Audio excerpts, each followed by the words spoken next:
Hello, Endersword here again, this time with a video on Star Trek Fleet Command.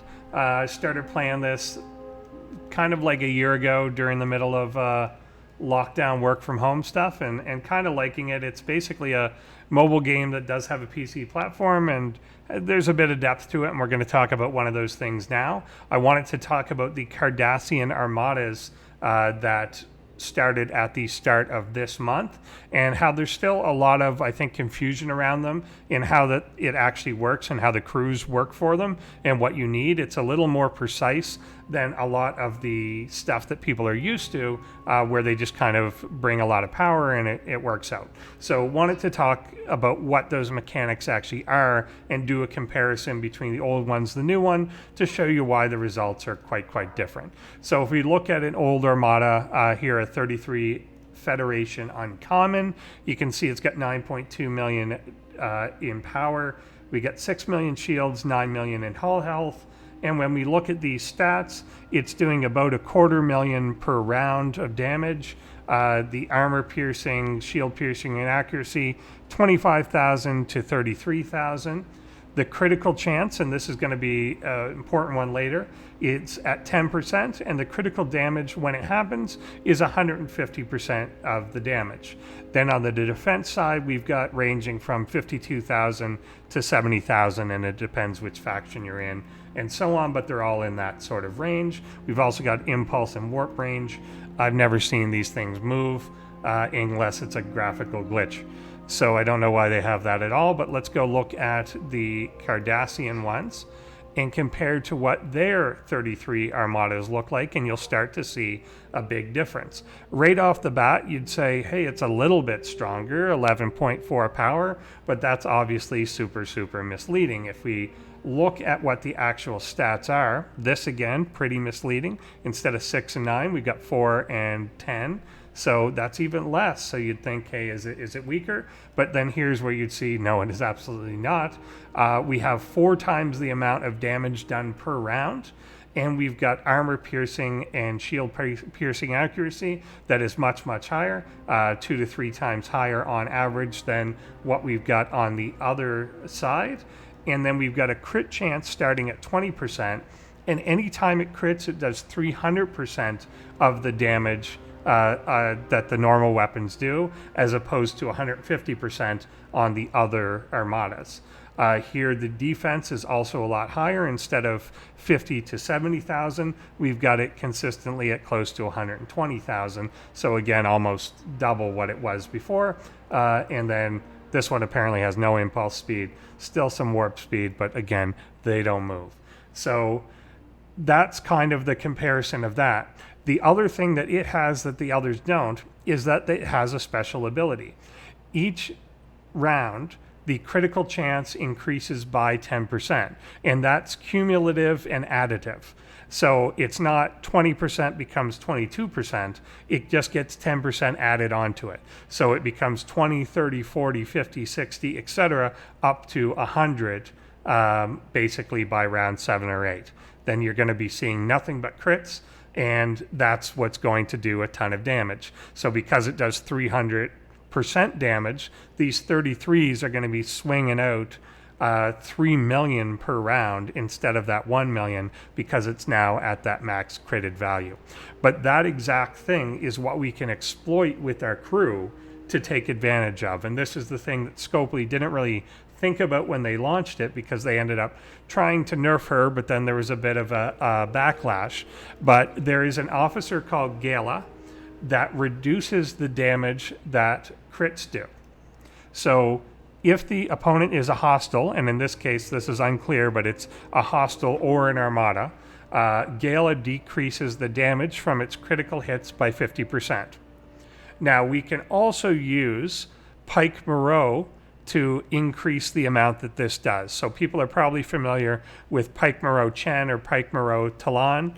It can work for Gala as well. So what Pike actually does is more than doubles the effectiveness of that when he is paired together with Gala. So his ability, his captain ability, is that he's going to take the officer's abilities that are triggered in combat and increase them by 40%. But when you put him with Moreau, then she increases that by 80%. So he's going to increase their ability by 120%. So if you take the 50 and increase it, and this time it is multiplicative, is he will multiply it by the 120% or 220% really. So 50% becomes 110%. So her ability ultimately becomes that she will reduce the amount of damage done by a crit by 110%. Now, if you were to say to a normal human person that I'm going to reduce something by more than 100%, I'm going to cut your pay by 110%, then you would think that you have nothing left.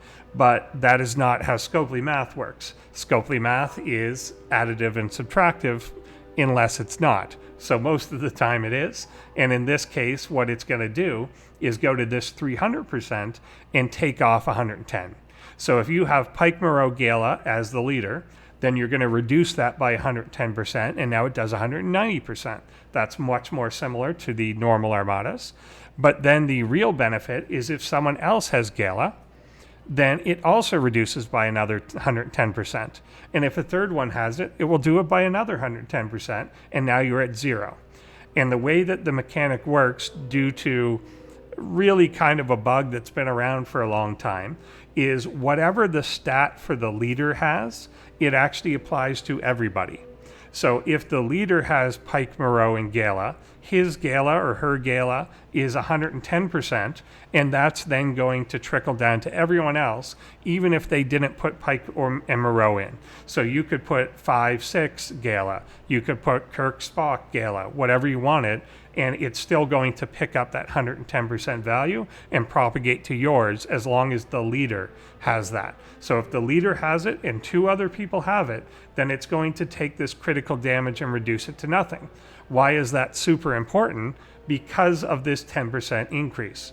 That it's going to start off with 20, and by round 2 it's 30, 3 it's 40, so on. So by round 8, you are basically maxed out. That it's going to be completely full, and you don't need to worry about damage anymore because it's now doing 100% critical damage, and the damage that criticals do is now literally zero. So anyone that survives past those first several rounds, and it's usually around 6-7 that it's doing 70-80%, and so it kind of doesn't matter anymore. You're probably going to live. So if you make it through those rounds, now it doesn't matter if it takes 50 more rounds to kill this thing, 100 more rounds to kill this thing. As long as one ship survives, then it's going to make it through to the end and win the Armada because it's taking literally zero damage for the rest of it. So that's how that works, and it works whether you're talking about a level 31 or a level 42 one. Doesn't make a difference. As long as you can survive those initial rounds, you're going to get to a point where its damage peters off to absolutely nothing, and then you're just going to be at your leisure to end up killing the thing. So kind of an unintended mechanic by Scopely, but it works. So now on to the rare and epic ones. Let's see if we can see a Sirius. Actually, I'm doing a 39 epic, so let's take a peek at that one. So this one, and we might die to this, I don't know. No, I think we'll be fine. So if we take a look at the epic itself, it's going to have 60 million power, 39 starbase, 43 million, and 60 million in the shield and hull. So call it 106 million. Here, your damage per round, 2 million. Your armor piercing, shield piercing, so on, over 100,000, so 80 to 127,000. Again, though, your crit chance and crit damage is only 10%, and the crit damage only 150% of a normal hit. The armor and so on is a lot higher. There's a lot more disparity here because the Federation has a huge armor stat, and then the rest are relatively small. But if we then go compare that to a Cardassian one, and I forget which systems are the epics in Cardassia, not this one.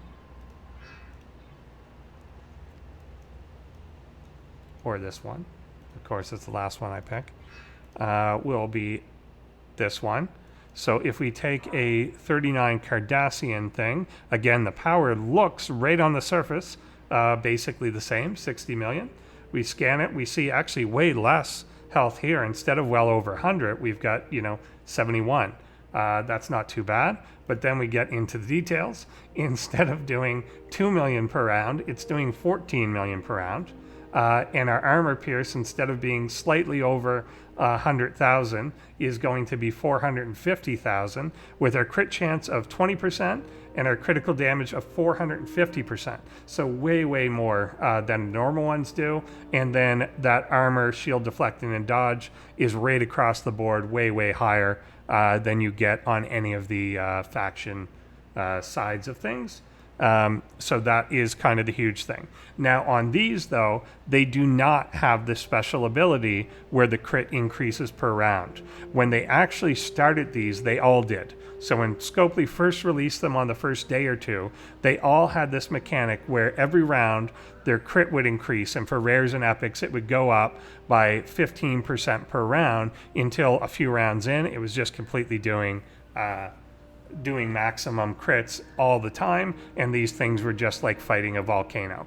But what you can do here is actually a different crew setup. There's two ones that you want to be considering, and the first is the one that I think they originally intended, which is Kira, Cisco, and Miles. They obviously have synergy with each other. Kira's ability as the captain is to decrease the critical hit chance of Cardassian Armadas by 2% every round cumulatively. That then works with the synergy of the other officers to increase this. I forget if it increases to 4% or 6%. I feel like it's 6%. That increases when you have all of them. But basically, she'll then take off that chance per round.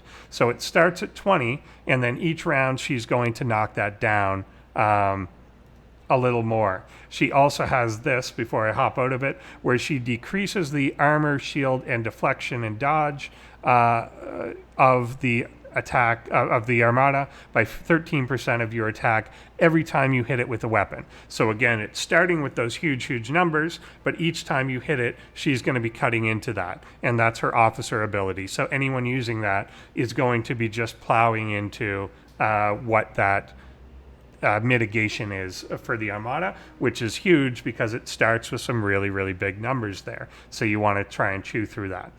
The other alternative to her is Deanna Troi. So if I sort by name, Deanna, she has the captain's ability of just straight up reducing the crit chance of an Armada by 15%.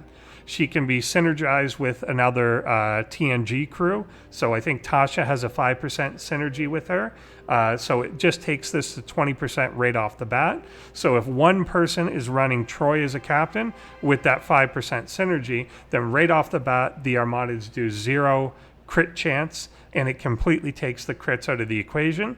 If you go with the Kira route, it takes it out of the equation, but it does it slightly slower. It's going to take a few rounds for it to reduce like 6% at a time until that 20% becomes 0. So basically what the crews that you want to run on this one is a lot of people will be running Cisco, Kira, and Miles, but you want at least one person to run Kira, Cisco, and Miles with Kira as the captain, and the others can use Cisco as the captain. And once one person is using Kira as the captain, she's going to reduce that crit chance to 0, and then you're going to be able to basically survive this thing. So if we look at a log that I did earlier in the day, if I can find it there, basically these are what our crews are. So we had people doing Cisco, Miles, Kira, Cisco, Miles, Kira, Cisco, Miles, Kira, and then someone who didn't have them yet did Kirk, Spock, Khan. Then I did Kira, Cisco, and Miles to basically put Kira's captain ability into the fight, and you only need the one person to do this. So if we look at the battle log for this, we're going to see, a bunch of stuff happens, and yeah, I was right. So it's 6% per round cumulatively that she's going to reduce reduce that critical chance. So we're going to see in round 1 here, it's hitting for 600,000 with that weapon. Then this one hit for 1.9 million as the critical, so way more damage that it does. Back to 600,000. The big weapons hit for like 1.7, 1.5, 600,000, 500,000, 500,000, and see if we get our next crit. No crits, no crits. And there's a big crit, and this is what you want to avoid, is 6.5 million in critical damage because it hit with one of the big weapons. Very few people are going to be able to survive that, and this is only a level 36 one. So the level 39 ones can be critting for 10, 20 million easily, and it's enough to take tons of people out. Not many people even have that much health on their ship. So then though, once we get past round 4 here, we're actually now going to see that for the rest of the 12 rounds of the fight, or remaining 8 rounds of the fight, we've got no crits whatsoever. So even though it should be critting 20% of the time, we've reduced it to 0, and this thing is now basically tamed down to the level of a fairly normal armada because we ran Kira there. So the one thing though that people have to keep in mind is that these guys don't they don't mix. So a lot of people have been putting Kira together with the Gala. They've been running they know that the new Deep Space Nine crew is good, so they've been running it as part of the uncommon crews, just because usually they don't have time to go swap, or they don't really know the difference between the two. And I wanted to point out that they actually work against each other actively. So if you're doing a large uncommon armada, so a 39 or something, and it's going to do a fair bit of damage unless you have those Galas there to reduce it. But if you accidentally put a Kira as captain in, or if you put a Troy as captain in, what she's going to do is reduce the critical chance that you want to go to 100. So if you've got a Kira there and it's trying to go up by 10% each round, you're causing it now to only go up by 4% each round. So instead of by round 8 it maxing out, it's going to take tons more. It's basically going to take 20 rounds for that to happen, and you're probably not going to last that long. Most of these fights certainly do not last 20 rounds for it to get there. So if you put Kira in as a captain when other people are trying to run Gala, you're actually sabotaging their Galas. And the same with Troy, not as bad, but you're going to cut off that original 20%, and then it's going to take till round 10 until it's doing max crits instead of round 8 that it was doing it. So you're actually going to be actively sabotaging the other people. Similarly, if you're doing a rare and an epic and you're running Gala on your crew, it doesn't actively hurt, but it just becomes useless, because after the 3rd round, there's going to be no crits happening anyway, and all she does is reduce the damage from crits. So essentially any other officer would be better in that sort of situation. So basically, take that for what it is. I think it's a neat mechanic, even though I don't think it was intended by the developers at all that it worked this way. In fact, I know it wasn't, because they panicked when people first figured it out, and they had to nerf her and change some of the armadas. But that is how it works, and that's how weird Scopely math is. So I hope that helps some people, because I've seen a lot of people still a month in kind of confused about it, and I know there's other videos saying what to use, but I don't think they're really explaining the math behind or what the mechanic is. And so it's unintuitive to people, because you usually see these percentages and think they're multiplicative, and they're not. They're additive and subtractive. So hope that helps out. Thanks for watching.